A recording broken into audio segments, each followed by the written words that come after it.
is our first annual literary festival, and we have had such a fantastic run with it. We kicked off with Asif Mandvi on Monday, and that was No Landsman. And it was a riot, which you can imagine. Many of you know Asif sitting out there. He's really a riot. And he should be. He said he was. Maybe he's Indian Standard Time. Yeah. So he'll be here. He'll be walking. And then, well, especially since you're here, Ayad, he should be here. He's coming. He told me. He was there today at the Just for Laughs session. So he'll be here. Opening night was our friend Salman Rushdie, who always supports us, who's just wonderful.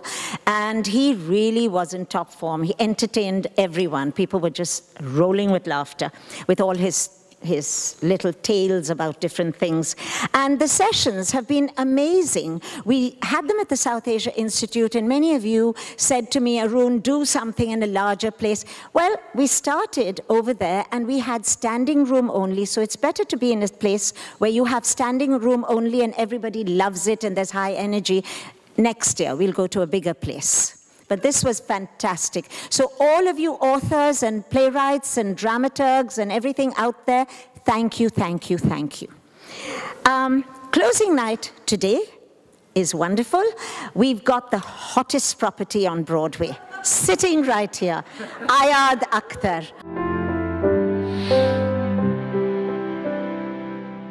I love reading plays, and I love hearing voices that are so distinct on a page that with different characters that are all flowing from the same author, the way that authors in their imagination can come up with such sort of sharply different voices. And I always wonder with writers where that comes from, if that just purely springs from the imagination, or if you hear any voices in your characters who are from your past or from your life.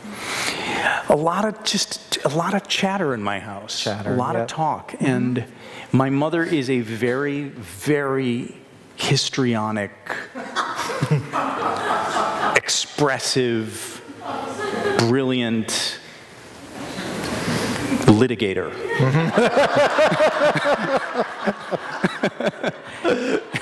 It's all explained now.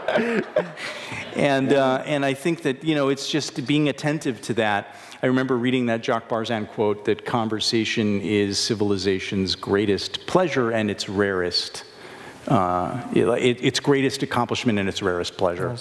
You know, I think it's true. I think that the process of the exchange of ideas and point of view live in real time with others gives such an immense pleasure, which is where I think my passion for the theater comes from. And I think it does go all the way back basically to growing up in that house where language had stakes. Right, it was alive, right.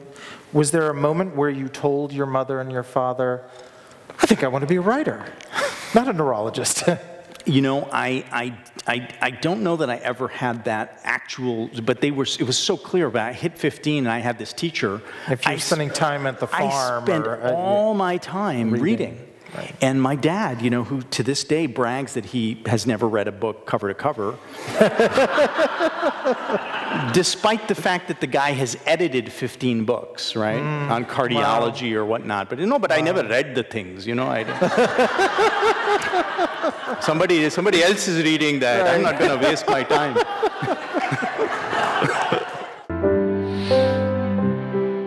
What did you think of IAAC's first literature festival?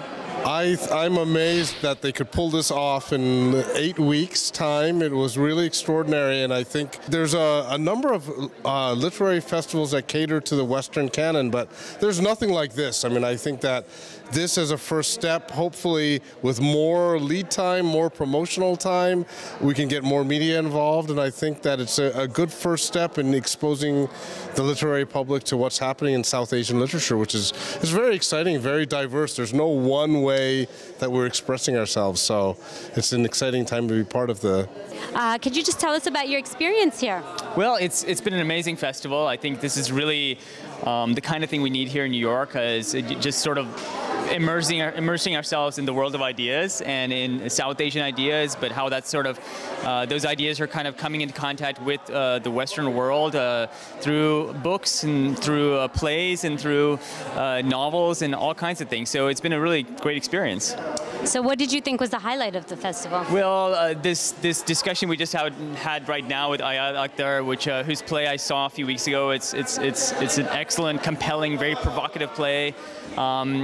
It's really important, of course, to have people like Ayad, playwrights who are South Asian, who are Muslim, Pakistani origin, who are putting these ideas out in front of an American audience, getting people really talking about Islam and about Muslims in America, and it's very compelling, and I think these are ideas that IAAC is really good at channeling.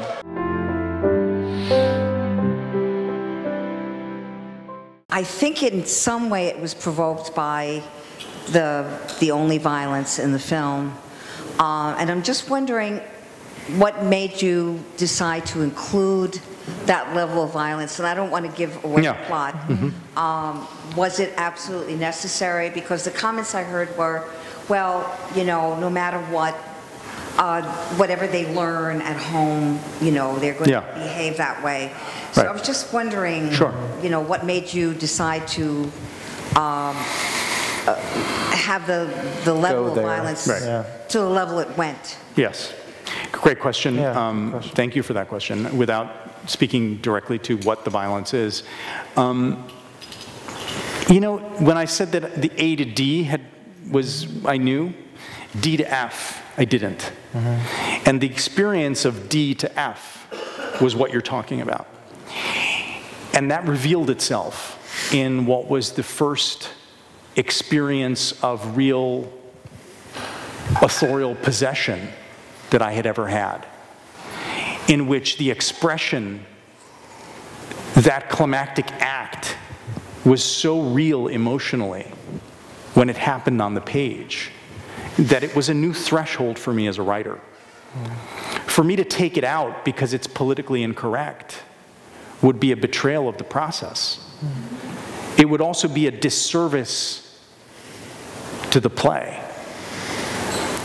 I personally think there's profound emotional truth in that moment, and that moment is expressing something which perhaps the viewers behind you did not want to accept, which was the expression of a political violence that had to do with a certain kind of spiritual subjugation at the hands of the white woman.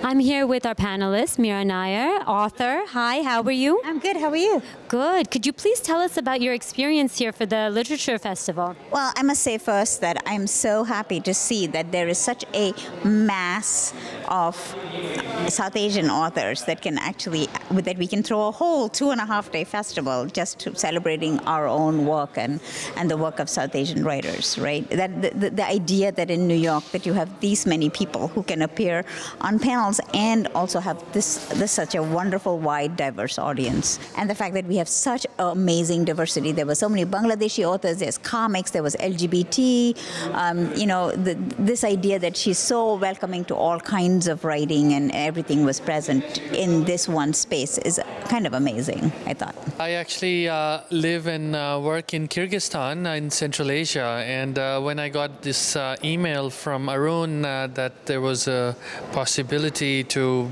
be one of at least a considered author or poet for this festival, I only come once a year to New York, and I thought this is a fantastic opportunity. So I sent in my book that had just been published a little while ago, and I was really happy that I was selected as one of the poets to present at a festival, and so I came all the way. IAAC Literary Festival. It's been an amazing festival from the kickoff with Asif Mandvi's No Land's Man, opening night with Salman Rushdie, 2 full days from 9 to 5 of amazing sessions in every genre of writing, playwriting, page to celluloid, you name it. So I hope you've all enjoyed it.